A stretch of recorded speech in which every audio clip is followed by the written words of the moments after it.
At South Texas Health System Children's, your child's health is our priority. When they're ill or injured, we're ready to help. Our team includes on-staff pediatric specialists in infectious disease, cardiology, orthopedics, neurology, ear, nose, and throat, and more. Our round-the-clock care features the Valley's first dedicated children's ER. For more than 15 years, we've offered healing and hope for kids. And we're here for your family now. South Texas Health System Children's. Where kids come first.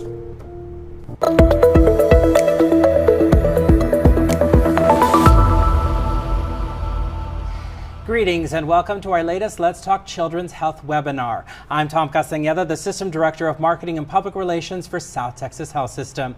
On behalf of the STHS Children's team, thank you for joining us. To ensure a healthier future for our community, it's important to focus on the well-being of our children. That means ensuring they receive the necessary medical attention from an early age, including regular health checkups and screenings, which help set the foundation for a lifetime of healthy living. So to help parents prioritize their children's health, STHS Children's hosts these Let's Talk Children's Health webinars. By providing education on health issues affecting kids right here in our communities, parents can help maintain their children's overall well-being. Now, in this installment, we'll be talking about back-to-school readiness. Next month, kids will be heading back to the classroom for the 2025-26 school year, with some preparing to start school for the first time and others heading to a new campus. So it's understandable that students will soon be feeling a mix of emotions about the new school year, including excitement, nervousness, and even some anxiety. And they are not alone. In the U.S., around 89% of parents experience stress related to back-to-school preparations, according to parents.com. Since back-to-school readiness is vital for children's academic, social, and emotional development, setting them up for success in the classroom and beyond, we're joined by Frances Villanueva, a licensed vocational nurse and the Texas Vaccines for Children educator with the Hidalgo County Health Department. Thank you so much for joining us, Frances. Thank you so much, Tom. Now, you don't have to worry about back to school because your kids are 32 to 28 years old. Yes. But do you remember that time when you were a mom and they were all in getting ready to go into school? What was that like for you as a mom? I did face a lot of anxiety, not knowing what I needed to do, where I needed to go, what they needed. Thankfully, the school nurses were there to help out and guide me, and the nurses in the clinics also. Mm-hmm. Mm-hmm. And you are actually a former school nurse. You were with Mercedes ISD for 8 years. So yes. As a school nurse, why is it so important to have that connection with those school nurses as a parent or guardian? Well, together we make it work. We're together. We're protecting their students, their children, our students. It's just that important relationship that you have with them, because you're really knowledgeable when it comes to the vaccines they may need or any issues they may be looking out for. If a child is coming to you sick often or reporting stomach aches or whatever, you're able to kind of gauge how serious something may be and can refer them, right? Yes. As a school nurse, and then as a parent also, I was able to relate to the student, how they were feeling and why they were there. Sometimes they were just there mainly because they were nervous, they were scared, and they needed to speak to the nurse, and I was there. So I was not only a school nurse, I was a mom, I was a counselor, there with. You were there to support our kids, which is yes. the most important role that we have in our education system. Our teachers, our counselors, our nurses are all really there to protect the health and well-being of our kids yes. and ensure they get the education they need to succeed in life. Yes. So yes. you guys, kudos to you as a former school nurse. Now you're with with Hidalgo County in the yes. health department. So tell us about the work that you all do, because you have a lot of free, low-cost immunizations and vaccines that you're able to do. Is that right? Yes, Tom. We work with the Department of State Health Services, fund our vaccines, and with that we work with the providers. The provider is able to turn around and assist the parents, the patient, with providing the vaccines at a low cost. For a child, it only $10 of vaccines, and for an adult, it's $20. Yeah, so that is important information. You're going to be sharing exactly how they can contact you in a little bit, which Yes. I'm sure everyone's going to be grabbing a piece of paper and a pen to write down, or grabbing their phone to type in your number to be able to call you. But at 6:31, you're going to get a lot of phone calls, I'm sure. Probably, and you know what? That's okay. And you have a great presentation for us, so let's get started. Yes. Tom, I did prepare a presentation that I do normally use also for some of our higher institutional schools like South Texas Health Systems, South Texas Voltech, Valley Grande Institute. They're actually they invite me to educate their students, medical assistants or LVNs, so they can better prepare for the community also and what to expect. So as far as the first screen, Texas for Children program. What is our Texas Vaccines for Children program? It's a program designed to help out our community. We have the Texas Vaccine program for our little ones. We have programs for our adults, and we also have MTRAC that'll provide. It's a registry to store your vaccines. God forbid you should lose your information. I mean, how many of us have our vaccine cards? Do you have your old vaccine card? I can't even tell you where it would be. So it's good to know that there is somewhere that safeguards it for you. Yes. I mean, God forbid anything shall happen. You need to leave the house. We get a lot of rain. We're forced out of our house. We lose our documents. Gladly, because of this system, we don't have to worry about our vaccines. The Texas Vaccine Children Program, it's a federally funded program that provides vaccines for eligible children from birth through 18 years of age. Ensures children receive our recommended vaccines for free or at a low cost through public and private providers. What I mean by public or private providers is sometimes we have events like, my goodness, I believe next week we're going to be having vaccine clinics for our back to school bash events, and we're also going to be having vaccine clinics. Depending on the vendors that we have, they actually provide the costs for the administration fee, and so the parent won't have to worry about paying anything at all for their vaccines. That's amazing.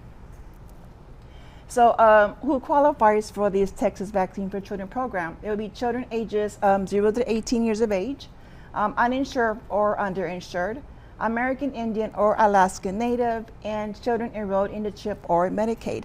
A lot of people ask, well, what does that mean when they're underinsured or are not insured? Well, underinsured will have to be, sometimes we have insurances and they don't cover the vaccines for some reason or another.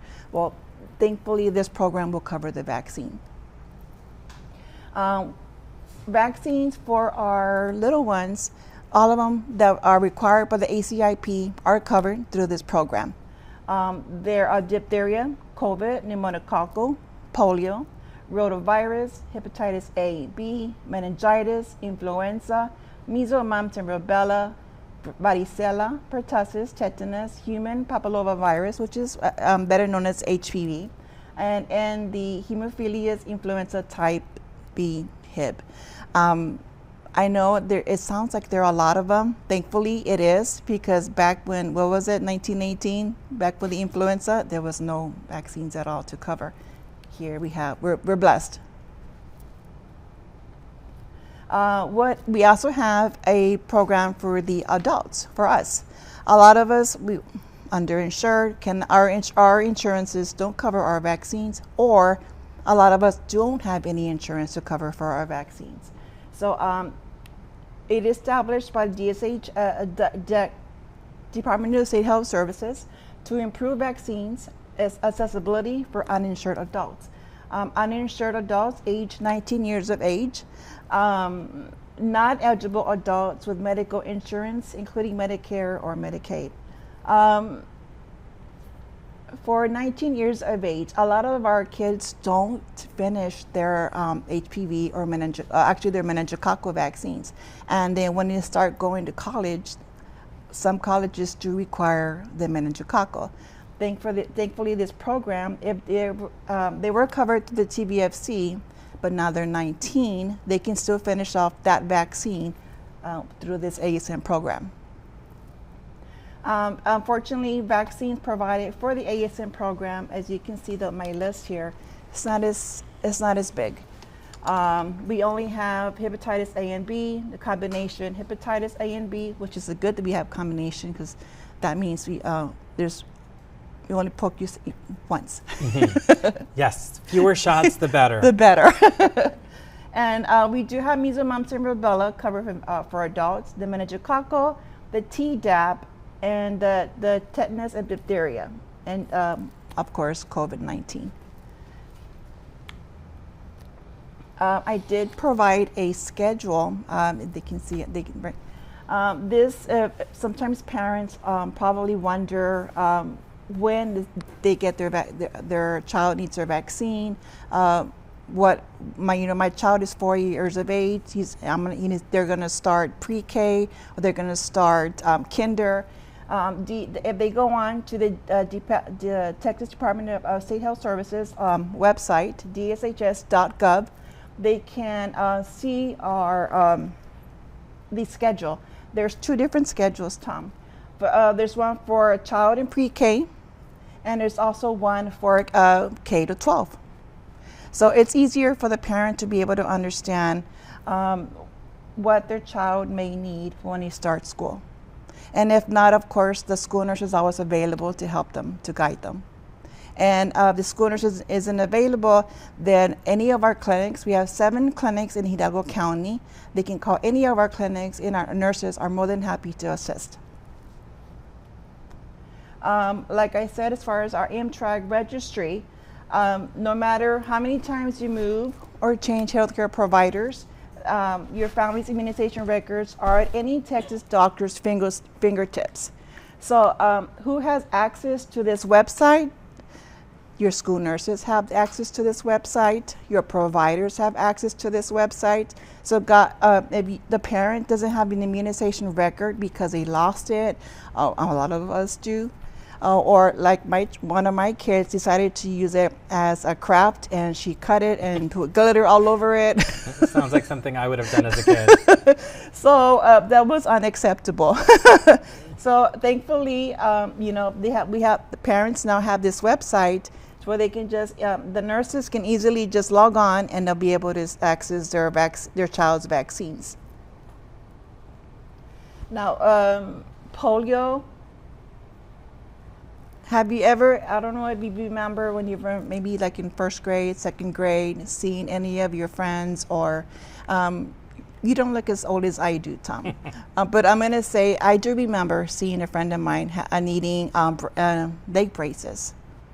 I don't know, now you don't really see that too often. Because that polio vaccine. Because of the polio vaccine, exactly. And what is polio? Well, it's poliomyelitis, highly contagious disease caused by the polio virus. It's a crippling and potentially deadly infectious disease.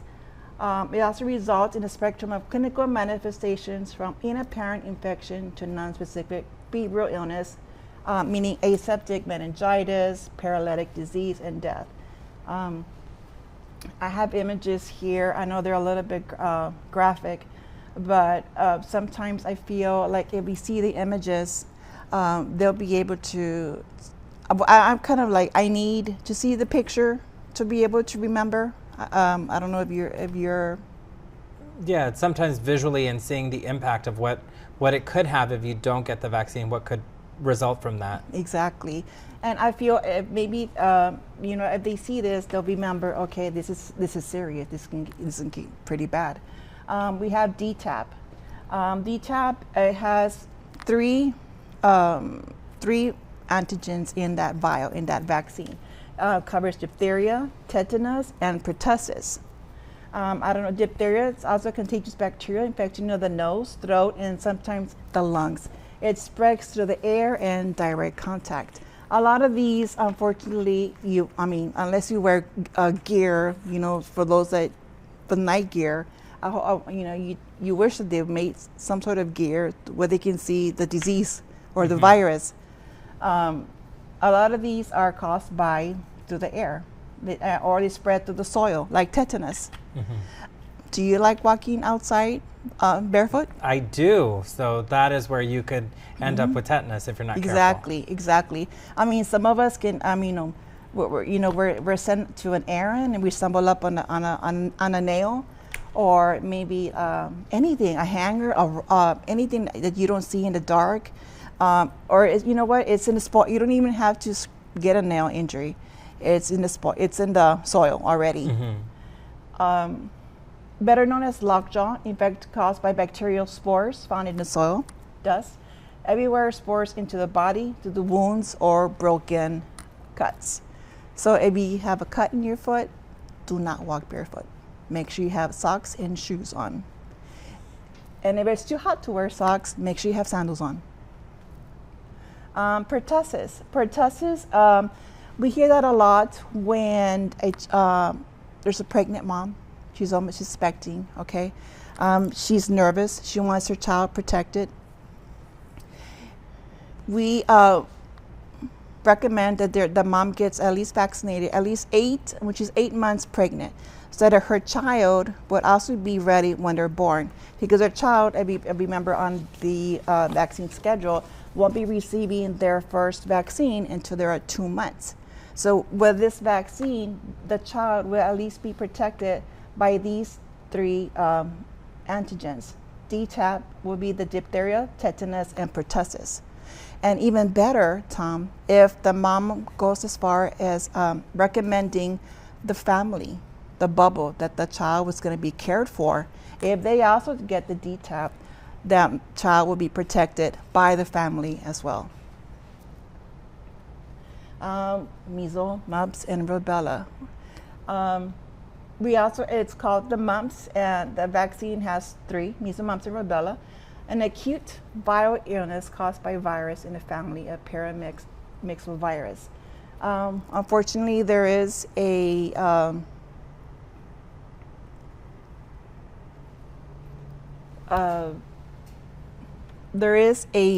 resurgence of measles. Exactly. And why? Why would there be a resurgence of measles if we're vaccinated here? Because of herd immunity, and so people aren't getting their vaccines as often as they should, and some people are not getting them at all, and so therefore it's reducing that herd immunity, which we heard a lot about during COVID, and why it was so important to have a lot of people vaccinated. A lot of the people are relying on that herd immunity, so they don't vaccinate themselves. But what they don't realize is this virus is kind of like, it kind of looks to see who is protected and not protected by this, by this antigen. And if that person isn't protected by this vaccine, by this antigen, the virus, that's when it can infect the person. The person can be exposed, and that's when they're infected. Here, thankfully, our school nurses and our parents are doing their job to where the rates here for our kinder are at 98% as far as them being protected and vaccinated. That's why, thankfully, we don't see that here. And our 7th grade, the same. They're actually at 99% protected, because our parents here and our nurses are doing a fantastic job of vaccinating their students, their kiddos.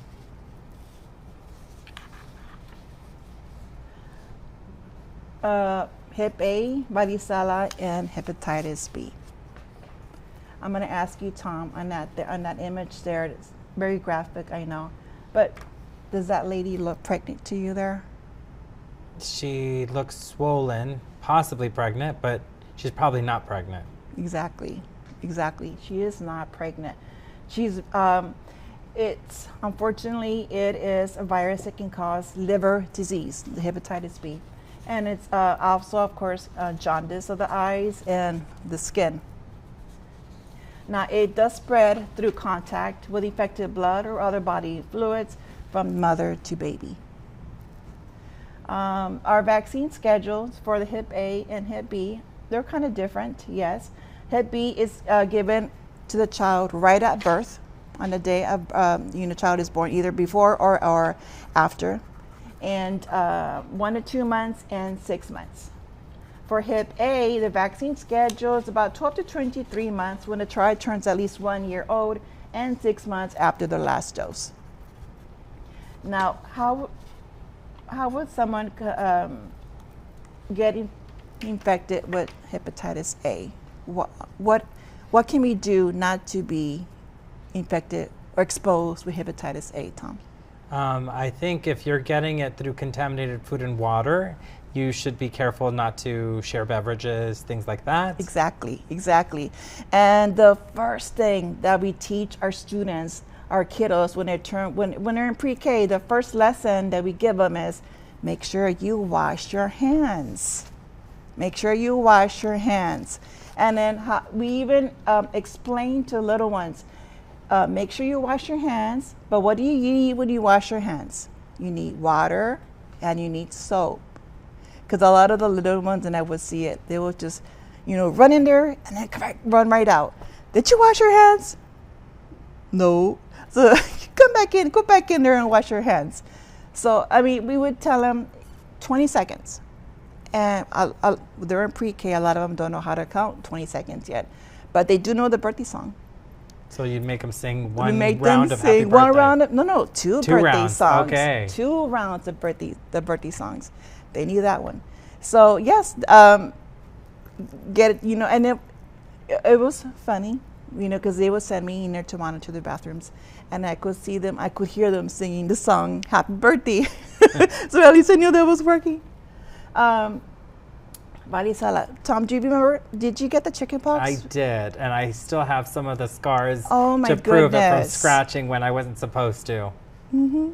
And how about the shingles? I never Awesome. had shingles. Awesome, because having the chicken pox, you do know that you're exposed to getting the shingles. Exactly. It's dormant in you Yes. until something causes Exactly. it to resurface.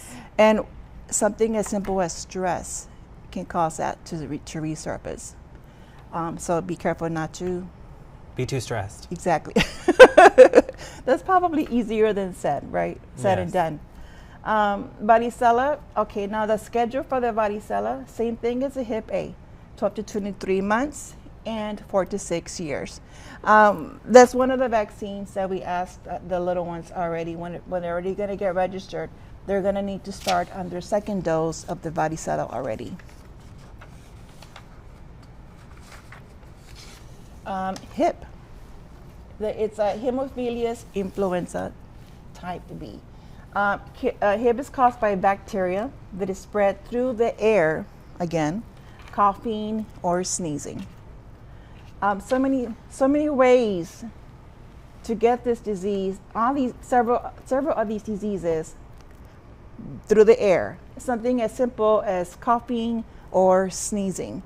So, and how to eliminate, to get ourselves to make sure that we're safe. What do we need to do to know that we're safe from these viruses? Well, we should be seeing our doctor regularly to make sure that we're getting our checkups, to make sure there's no issue, and then obviously maintaining our vaccination schedule. Exactly. Thank you. To make sure that we Stay get up our to date shots with your when we need vaccines. to. Exactly. Stay up to date with your vaccines. That's all you have to do, Tom. And then to start off for the little ones, it's just 2 months, 4 months, 6 months, and 12 to 15 months. They only need 4 doses of this hip to finish up with the series. And as far as the flu, well, have you gotten your flu shot, Tom? Every year, I get it religiously. Awesome. It's required by STHS to make sure we get our flu shot. Very good. And actually, it's a requirement through the County as well. Yeah, especially if we're working with our community and our patients. We need to make safe. The vaccine schedule for the when you're at age 6 months, believe it or not, the child does have to follow up a month later to get their second shot. This way, they can be already immune for the flu. God forbid they do get sick, their body is ready to go. Well, immune, I'm sorry. And as far as COVID, yes, we do have to get our COVID shot every year also. And a RSV. Do you know what RSV? Yes, it's a respiratory disease. It's very contagious, and I know that children get it a lot. Unfortunately, in our hospital at STHS Children's, we Yes. see a lot of RSV cases because it spreads very quickly. Yes, yes. And unfortunately, a lot of our little ones, as soon as they start school, I know they're coming in sound and they're not sick. As soon as they start school, they start getting sick. And RSV, unfortunately, is ready and out there. We have the vaccine schedule. It's a little bit complicated on the vaccine schedule, but it does depend on the mother, on her status as far as if she already gotten vaccinated during her pregnancy. Rotavirus. It's the most common cause of severe gastroenteritis in infants and in young children. It easily spreads by hands, diapers, or objects that have a small amount of infected stool on them. Again, rotavirus is another disease that we can prevent by what, Tom? Washing our hands often. Washing our hands. Especially for kids. Yes. And it's, I know it's something that we do kind of struggle with for our little ones because they just want to get out, get outside and play again. And that's the last thing they're wanting to do. Thinking about, yes. Now, on our vaccine schedule, it's depending on the brand that as far as vaccines. The Rotatrix, it takes 2 doses series at age 2 to 4 months. The Rotatech is the 3-dose series at age 2, 4, 6 months. And if any dose in the series is either Rotatech or unknown, the default will be 3 doses, just to make sure that you do get your series complete. On the pneumococcal disease caused by the Streptococcus pneumonia bacteria spread through, again, airborne droplets or by direct contact with infected saliva or mucus. Vaccine schedule here, age 6, minimum age is 6 weeks, 2 months, 4 months, 6 months, and 12 to 15 months. I know me explaining all these, these dates for the parents, I know it probably sounds confusing when they should take their little ones. But if the parent can just, there's so much information on the DSHS website, and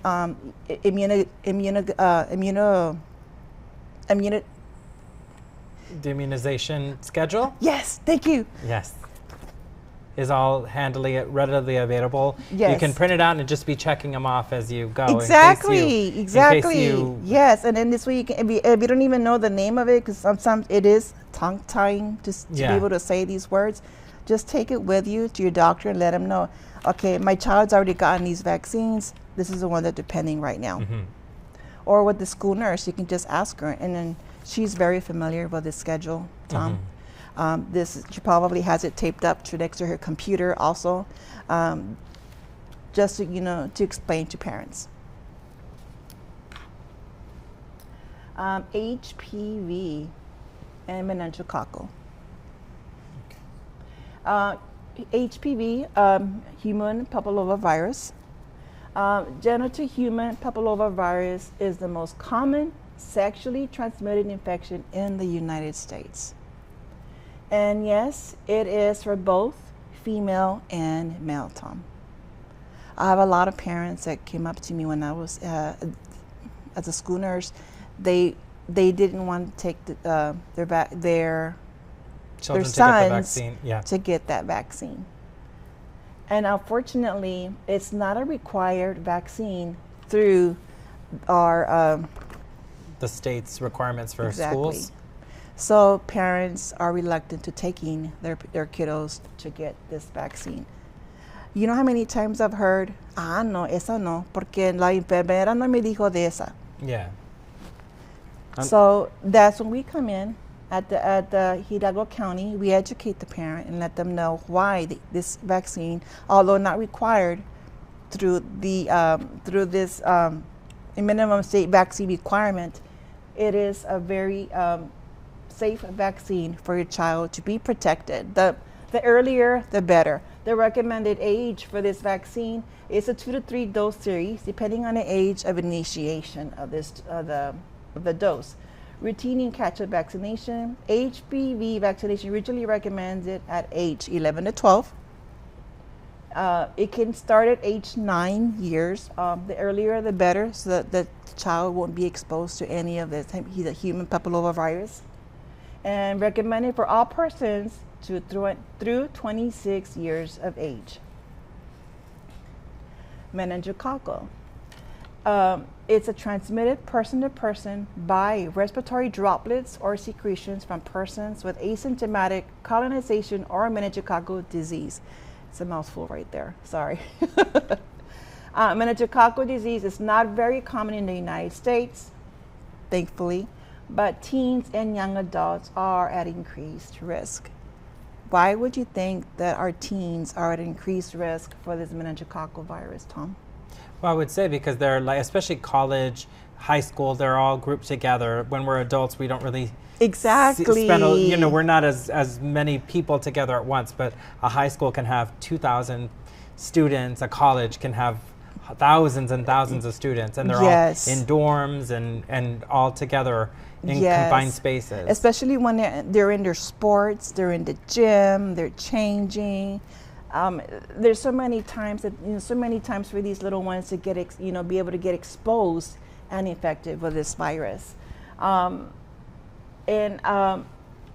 thankfully it's not very common as far as the type of illnesses, including the infection, the lining of the brain, the spinal cord, and the bloodstream.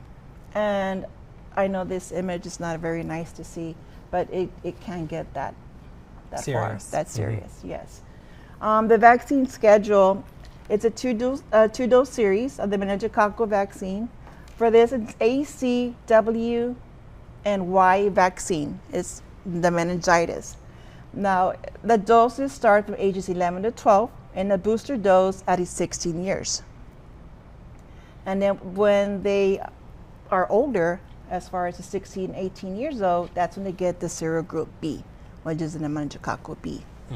This one is normally required when the child, now they're 18, they're starting college. Most of the colleges now require the meningococcal B vaccine.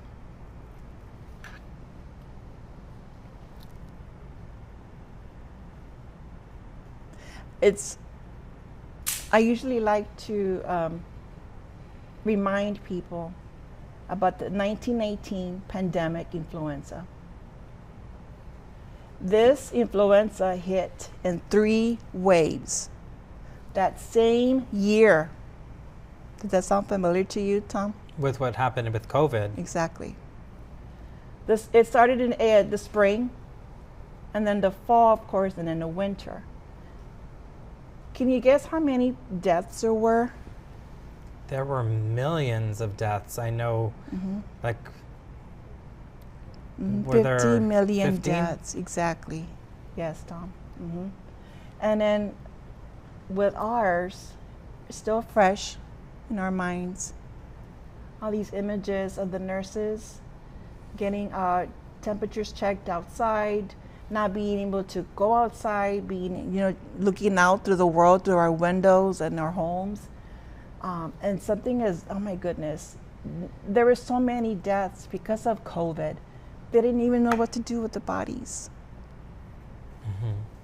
And then, of course, this image here, a lot of our parents here remember this because they weren't able to be there, the parents, the father present for their child's birth.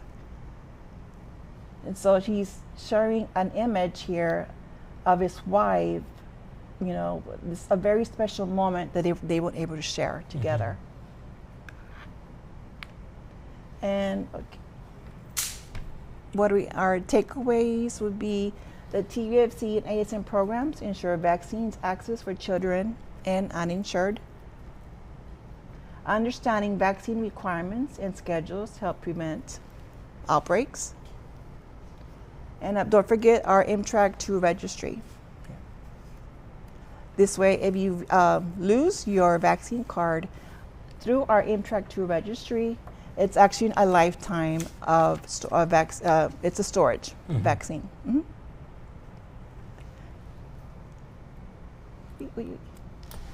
That is all very important information. Vaccines, I think immunizations and the vaccines are critical to ensure that our kids stay healthy. And so whether they're heading back to school or whether you're just delivered a baby, it's still important to follow those schedules and make sure that you're getting all the required vaccinations. Now, people will always ask, are vaccines safe?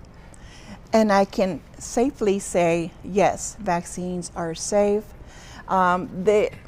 They go through 3 tiers of testing before they even go out to the community, to the public. I mean, the only thing that the patient will normally get is just a local reaction of the vaccine sites, which is redness, swelling, and easily treated at home by just putting some cold compresses on their arm, the area where it was vaccinated. So you get sort of that stiff arm that I know Yes. you get when I remember when I had to get my shots, the flu shots specifically. Yes. You may get, and you may get some little symptom, but it's really it's just your body getting primed and acclimated, ready to go. Yes, Yeah. sir. And then, is there a link between autism and vaccines? I'm We've very glad heard you that a asked that. lot, and Yes. so I want you to, from a healthcare expert, get your answer on that. And I can honestly say there has been no proof of that. There has actually been proven against it that it doesn't have anything to do with autism. The reason why people link it together is because autism is normally diagnosed when a child is turning 4 or 5 years old, which is when the second vaccine of the mumps, rubella, and measles is also given to the child. So the parent thinking, well, they got their shot at this age, and then this is what's happening now, right? They just got diagnosed, put it together, they think, oh, it was the MMR shot that we just finished giving our child. But no. And now, because of that, you're seeing the increase in measles. When I know we had an outbreak a few months ago in North Texas. Yes. That really was severe. Yes. Now, should a parent get their shots, vaccines for their child if the child is sick? Can they still get their shots? Oh yes, definitely. Of course, they should take their child to their provider. But even if the child has a slight fever, they're coughing, they're feeling a little, of course, under the weather, as far as any illness or anything that they're feeling, just making sure the doctor will tell you it's still a good time to do it and to get your shot. Yes. Now, how soon should you schedule your doctor's appointment to see the pediatrician or the family medicine provider for back to school, especially since it's back to school? I mean, it's coming up in a couple of weeks. So should they have already gone to their doctor, or is it something where you're in the last cycle? If they haven't gone right now, they're okay. But I would just strongly suggest the parent go now before the lines start, because then they're going to be the sooner they go, the shorter the lines will be, and the child will be ready to go to school. And that's the other thing, is because the vaccines sometimes take a few weeks to sort of integrate into the body and make sure that you're ready. So you want to make sure that they're primed and safe by the time they hit the classroom. Exactly. Yeah. So when the child is already in the classroom and they are exposed to other children, they've already been vaccinated and safe. So we've been talking a lot about vaccines, which is really important, but let's talk a little bit about vision and dental care, because I think those are two other areas where parents are obviously going to need to concentrate, especially vision, because I remember going to college, never wearing glasses. Finally, I'm in a big hall where I'm sitting at the back of the room and I can't read the chalkboard. So that's one of those things we want to make sure that we're checking the children's vision before the school year starts, right? Yes, definitely. You want to be ready. You need to take your little one, take your child to either your local clinic. They also do vaccine. The eye exams. Exams. I'm pretty sure if before the end of the year, the schooners may have sent out a letter that your child was needing glasses. Just make sure you take that referral, to your doctor. Or to any even at our vaccine events. our back to school health fairs, they're offering, a lot of vendors are offering vision Discounted checks, rates. discounted rates to get your eyes checked, even to get your glasses. This way, so when your child hits the classroom, they don't have to worry about looking at a blurry board. Let's talk about sports physicals. If your child is going to be in any sport, any activity, whether it's cheer, football, softball, soccer, whatever it may be, they're going to need a sports physical, right? Yes, yes. Actually, anywhere you need, just go to your local provider. And even a back to school bash again, they also have offering sports physicals. All right, now let's get into some of the basics for back to school. So we've talked vaccines, we've talked about the health and wellness, but let's talk about getting your kid ready to get back to the classroom. So it's important to establish a sleep schedule. They've had a few months where they've been able to stay up late.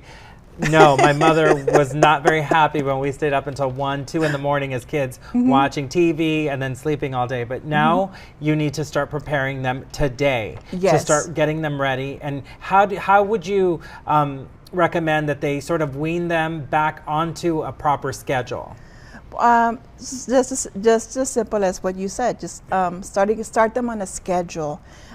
Feed them early. Make sure that they're already taking, gotten their clothes ready.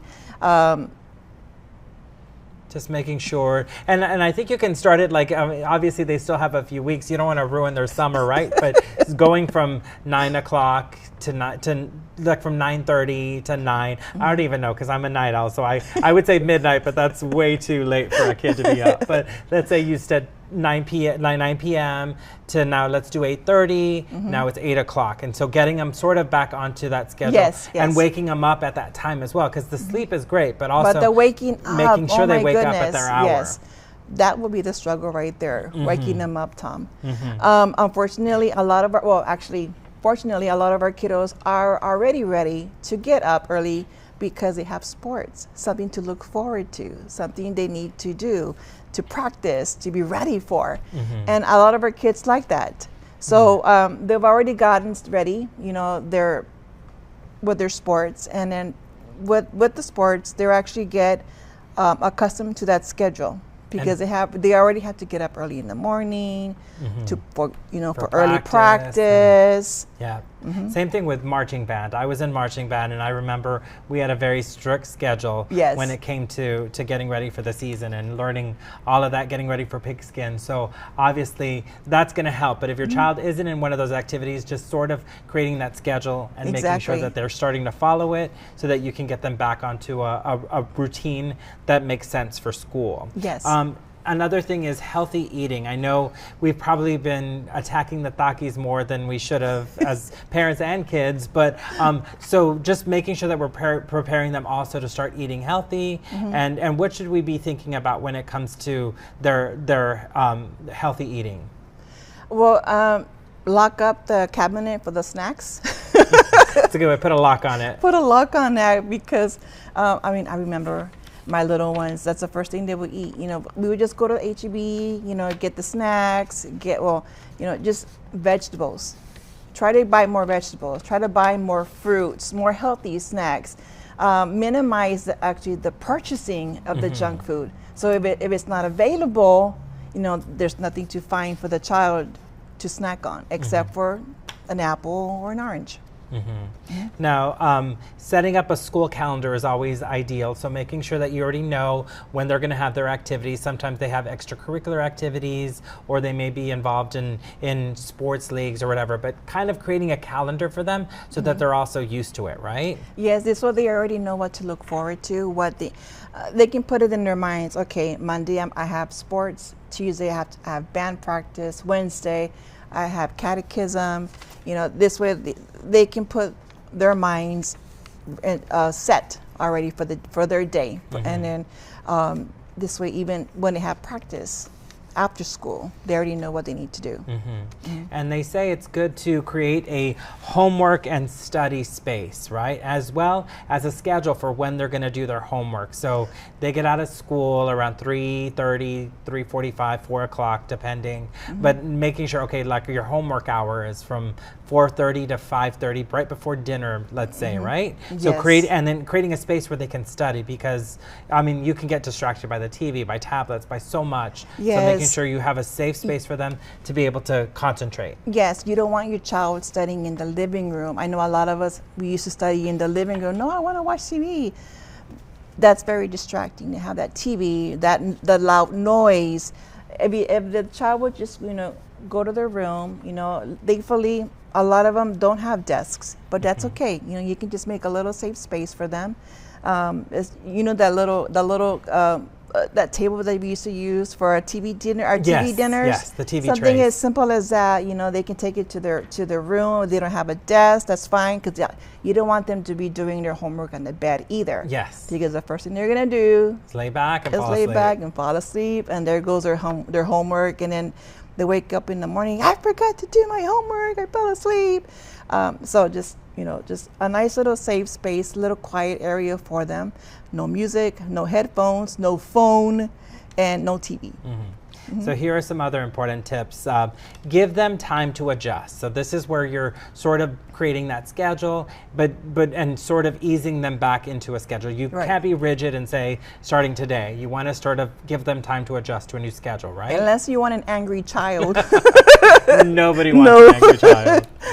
Ease the transition. So obviously making sure you visit the classroom together. There's those things that you can do. As a school nurse at the beginning of the school year, how many parents did you see bringing their kids in to sort of just get a lay of the land? Especially if it's a new campus, you're changing. You're going from from 5th grade to a middle school, Yes. 6th grade now. You want the parent to make sure they at least make that first phone call. If they can't go because of work, and they can't, they can't take the child to go meet them, at least that phone call to that teacher that's going to be with their student, their child all day.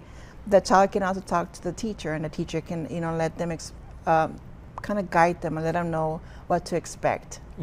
And it's important that you know your route. I used to walk home from school, and so we had the route that we would take, and so knowing it, and if you're able to have an AirPod, or what are they called, the air tags, or something that you're able to track your child when they're walking. It's a good idea to have something on their backpack or whatever it may be, just so that you're able to track them if they are walking home from school. But knowing the bus schedule, I think, is also important, because if you're taking the bus, knowing where you're going to be, and just understanding it, especially if you're a first-time student. Yes. Well, at registration, the school's actually very good with that. They think of everything. They know their parents. They know their students.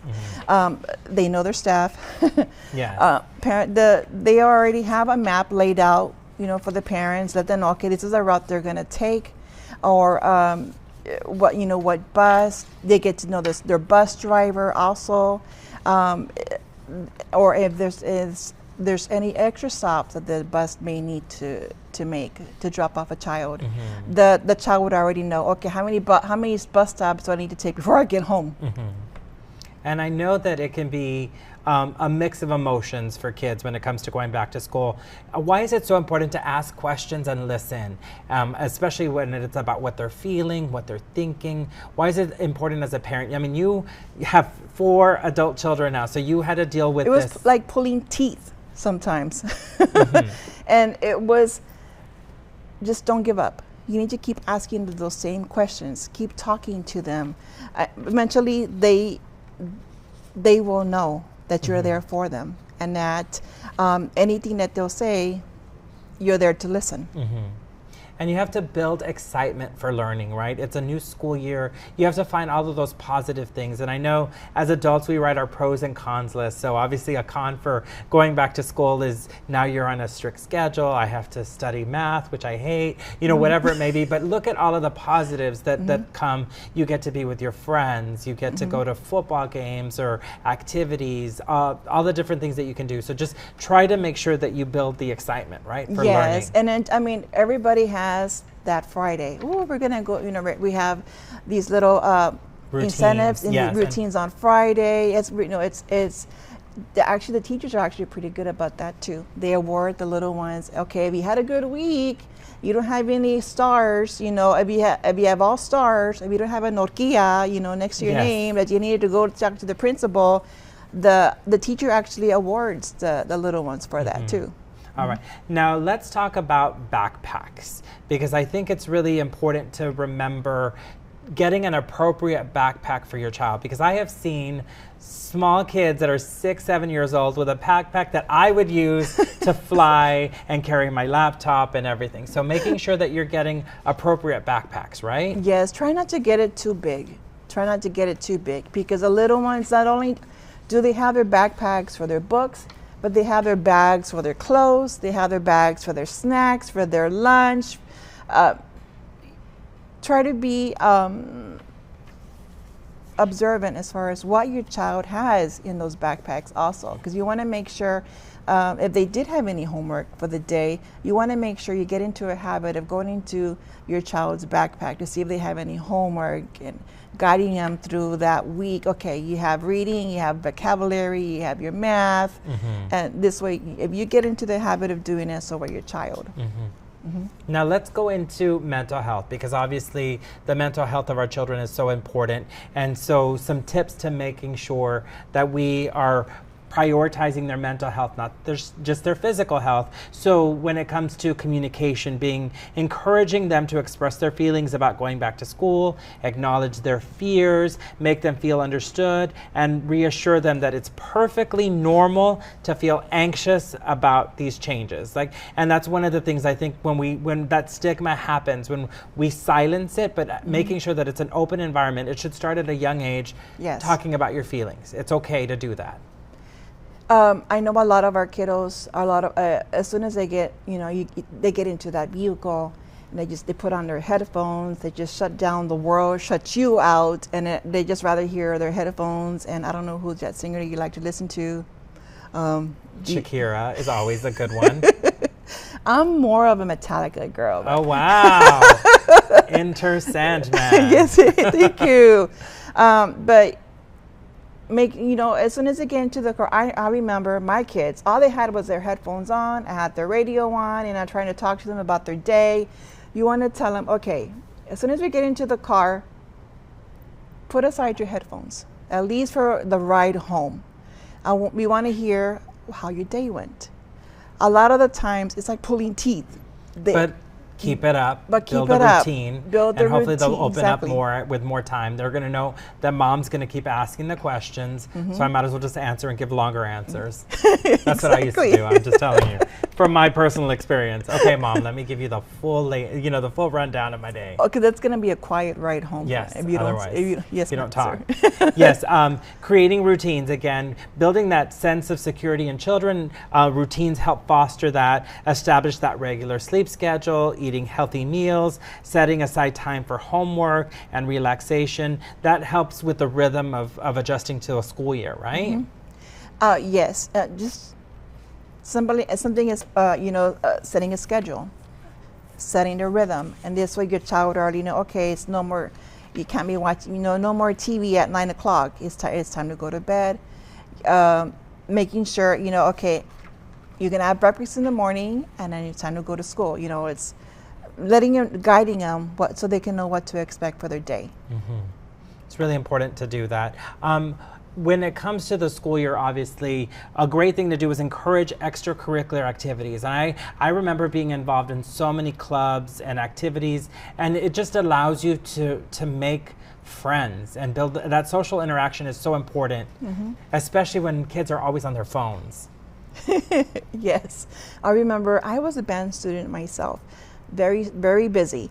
We had practice in the morning, practice at night, and then of course you're getting home, you still need to do your homework. But getting into these physical activities will help fill up their day, help them. It also instills pride. Yes, instills that pride in them, makes them feel good about themselves. Exactly. Yes. How many of us can play the saxophone? How many students play the drums? How many students can play the flute, and march? How many things are involved in marching? Yes. Not everybody can do that. Yeah. Or play football. Yes. I remember marching band and having to roll my feet, so it's a big deal. Yes! And lastly, you have to remember self-care is really important. So I know that school is a big deal, but making sure that your kid, you also take time to take those little breaks during the week or on a weekend to have that self-care, whether it is some exercise, having some fun, or going to a park or something, but building a bond with your child, but at the same time allowing that self-care, meditation, yoga. Yes, kids will love yoga. Take them Just- to puppy yoga is the new thing. It used to be goat yoga and baby goat yoga. Now it's apparently puppy yoga. Puppy yoga. What's baby goat yoga? Baby goat yoga was where you would do yoga. You would be doing all the poses, and they had these little baby goats that would crawl on you, climb on you. So if you can imagine, you're doing downward dog, and a goat is like crawling on you. I don't think I would ever do it, but I've had friends who've done it, and Where was it gets I? messy. I know, right? This is in California, so I don't know. We're gonna have to figure out if there's a goat farm here somewhere who's investing in goat yoga. But whatever it is, just making sure that they have self-care. I mean, just as simple, just taking them to the park, taking time with your little one. I mean, I know right now with this heat, it's not very pleasable to go in the sun, but I don't think your little one will mind. Just taking them, walking them. Well, not walking them, but walking with them. Yes. You don't want to put a leash on your child unless they're really young and like to run off like I did when I was a kid. But then you might want one. But they do have those for smaller, rambunctious children. Well, thank you so much, Francis, for all of your time. We really appreciate you joining us today. Thank you for inviting me, Tom. It was awesome here. And that officially concludes our webinar. Thank you for joining us. We hope you will continue to prioritize the health of your little ones. And we look forward to seeing you for our next installment of this Let's Talk Children's Health series on Wednesday, August 20th from 5:30 to 6:30 p.m. when we discuss stress and anxiety in kids. Like and follow the STHS Children's Facebook page for more details on our future Let's Talk Children's Health webinars. And to view all of our previous Let's Talk seminars, all you have to do is visit sthsletstalk.com. Until our next seminar, stay healthy, stay safe, and please continue to prioritize your health and the health of your children. At South Texas Health System Children's, your child's health is our priority. When they're ill or injured, we're ready to help. Our team includes on-staff pediatric specialists in infectious disease, cardiology, orthopedics, neurology, ear, nose, and throat, and more. Our round-the-clock care features the Valley's first dedicated children's ER. For more than 15 years, we've offered healing and hope for kids. And we're here for your family now. South Texas Health System Children's. Where kids come first.